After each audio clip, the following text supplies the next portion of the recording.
Well, good morning. Yes, it's me, Kenny Polcari, your host of the party. And today is Thursday, February 27, 2025. And guess what? We made it through. Here are the things that you need to know. Okay, so guess what? Nvidia blows the roof off, but the market reaction is kind of muted. DeepSeek, guess what, is not a threat at all. The future of AI is bright. So can we move on now? Bond yields are now inverted. The 3s and the 10s are now inverted. Oh my God, and oil goes lower. Gold is in retreat. Hello, what have we been talking about? And what do we have for dinner tonight? Well, this is for the kids. It's a Calzochini di Pollo. We'll get to that in a moment because it sounds so much better in Italian than it does in English. Okay, so guess what? You woke up this morning and here are the headlines. Nvidia, AI boom is not dead yet. AI chip giant Nvidia reports blockbuster revenues. Nvidia revenues jump almost 80% on booming AI chip sales. Nvidia continues to do an amazing job. Nvidia is far from running out of the road. And Nvidia sales surge in the fourth quarter on demand for AI chips. Do I need to go on, or is it kind of clear about what happened?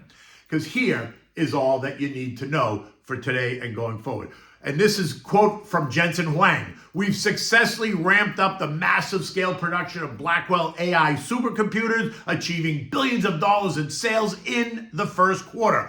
AI is advancing at light speed as agentic AI and physical AI set the stage for the next wave of AI to revolutionize the largest industries. That was Jensen Huang last night during his report. Now, they reported earnings per share of 89 cents a share versus 84. They reported $39.3 billion in revenue, up 78% year over year, easily beating expectations. They reported $130.5 billion in revenues for the year ending in January 25, more than double the 2024 revenue. They forecast first quarter 2026 revenues of $43 billion against the estimate of $41.7. Data center revenues up 93%. And then you get some dummy that runs with this theme.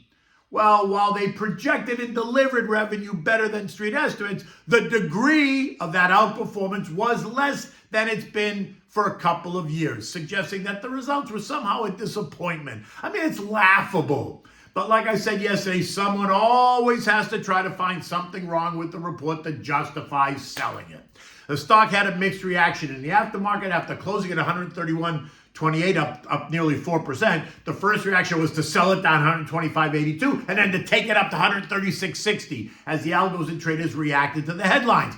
Ultimately, it settled at up 1.2% at 132.90 in the after hours, and this morning it's trading right there in the pre-market. So can we move on now? Investors, traders, and even the algos waited all day for those results. Not sure what to do as the giant chip maker is the barometer for AI and technology. So the question swirled around all day. What would he say? Will he be disappointed? Is DeepSeek a threat that many think it is? Note all of those questions have some kind of like a negative tone to them, right? Yesterday I said that I was not concerned. I've been saying it for a while. But it is amazing what some people focus on as they look for something negative for them to focus on. I say eliminate the negative, focus on the positives. And so stocks ended the day mixed as they digested a barrage of statements out of the White House on trade policy. Yes, tariffs are coming.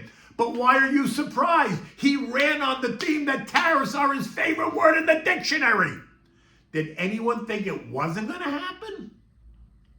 Anyway, by the end of the day, the Dow lost 188 points. The S&P was up 1 point. The NASDAQ added 50 points. The Russell gained 4 points. The transports lost 48 points. The equal-weighted S&P was down 16 points, while the Mag 7 index lost 18 points. 3 of the 11 sectors ended higher. Industrials up 1/10, utilities up 0.5%, and tech was up 1.1%. The other sectors ended lower, with consumer staples leading the pack, down nearly 2%. As sticky inflation and tariff talks could squeeze margins for the sector, as those companies may not be able to pass those higher prices on to consumers if the economy stalls. Basic materials down 0.1%, healthcare down 0.75%, energy down 0.5%, consumer discretionary down 0.4%, real estate down 0.4%, and communications down 0.2%. Down the chain, home builders down 1%, retail is down 1.1%, aerospace and defense up 1.1%. The value trade was down 0.6. The growth trade was up 0.7, and semis were up 0.75%. Big pharma down 0.5, biotech down 0.5. Airlines was up 0.4. Oil and exploration stocks down 0.8. The contra trades were mixed. The SH was flat, the DOG was up 0.5%, the PSQ was down 0.2%, and the VIXI was down 2 full percent, while the SPSX was basically up 0.2. Bonds gained, the TLT up 0.6, the TLH up 0.25. And this was after a successful $44 billion auction of 7-year Treasury notes. Yields on the 2-year fell to 4.08%, while the 10-year is 4.25, piercing the yield on the current 3-month bill, causing, guess what?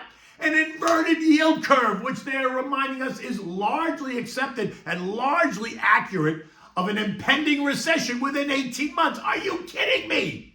That's what they said the last time the yield curve inverted in 2021 and remained inverted until 2024. So don't go light your hair on fire just yet. Now remember, the driver behind falling bond yields appears to be investor nervousness about an economic slowdown rather than confidence in a stronger economy. Note the latest sentiment and consumer confidence numbers, which is notable, but not really definitive, or at least not yet. Oil continues to retreat, falling 0.2 to end the day at 68.82, leaving us just $2 above the $66 range that we identified last week. And this after the EIA reported that U.S. crude stockpiles fell by 2.3 million barrels last week, and Trump shuts down Chevron's Venezuela oil permit because they don't want dangerous, illegal Venezuelan migrants back, right? Maduro said, no, thank you. So Trump is further choking Maduro's regime. Both of these events, though, should have caused oil to rise. One shows demand is fine, right, because fallen stockpiles, while the other shows a tightening in supply, shutting the permit. Yet oil continues to trade just a bit lower. But I think it's going to find support right in here at the $68 level-ish. But remember, he did campaign on lower oil prices, so let's give it a chance to see what happens next. And if the Saudis, in fact, increase production in April like they're now semi-threatening to do, that's only going to put more pressure on prices because it's going to bring more supply to the market. Lower prices, though, for energy are going to be good for global inflation. And gold is plunging. Gold traders are taking profits after that dramatic move higher. This morning it is down 25 bucks, trading at 29.06.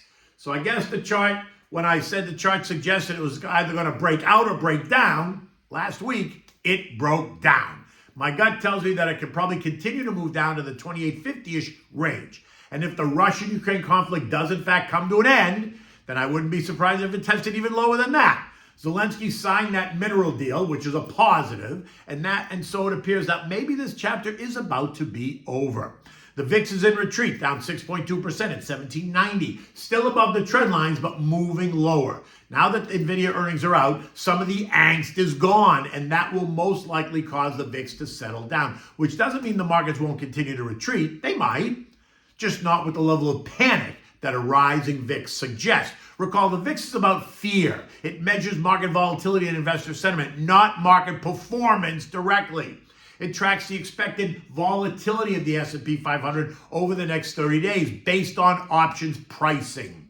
When the VIX is high, it typically signals uncertainty or fear among investors, often during turbulent times like we saw, right? When it's low, it suggests confidence or calmness in the market. So while it can reflect reactions to market conditions, it is not a gauge of whether stocks will go up or down over the long term, right? It's more short-term oriented. U.S. futures this morning are rallying. The Dow's up 120, the S&P's up 40. The Nasdaq's humming at 38, and the Russell's up 20. European markets are lower. Autos getting slammed on the back of, guess what? The Trump tariff talks. This is after Trump threatened to impose 25% tariffs on imports out of the zone. Tariffs coming as well to Mexico and Canada next week, unless, of course, something changes. The S&P closed at 59.56, up 1 point. We tested and breached temporarily the intermediate term trendline support at 59.45 yesterday. Again, that's for the second time, but it did find support. This morning, markets are breathing a sigh of relief after the Nvidia results, so the countdown begins anew. Nvidia reports the next time on May 22nd, so get ready for that. Okay, what are we having dinner time? We're having the Calzochini di Pollo. Now, this is for kids. It sounds so much better in Italian than the translation, which actually means chicken socks. I know it doesn't sound appetizing, but That's just the way it translates. Anyway, for this, you need a pound of ground chicken. You need 1 egg. You need Parmigiano cheese, salt and pepper, ham. You can also use prosciutto if you want. You need provolone cheese slices. You need olive oil and plain breadcrumbs, and you can use some butter too. You're going to heat your oven to 375 degrees so it's ready. In a bowl, you're going to add the ground chicken, 1 egg, a cup of Parmigiano cheese, season it with salt and pepper. You want to throw some other seasonings there of your choice, go right ahead, then mix it well.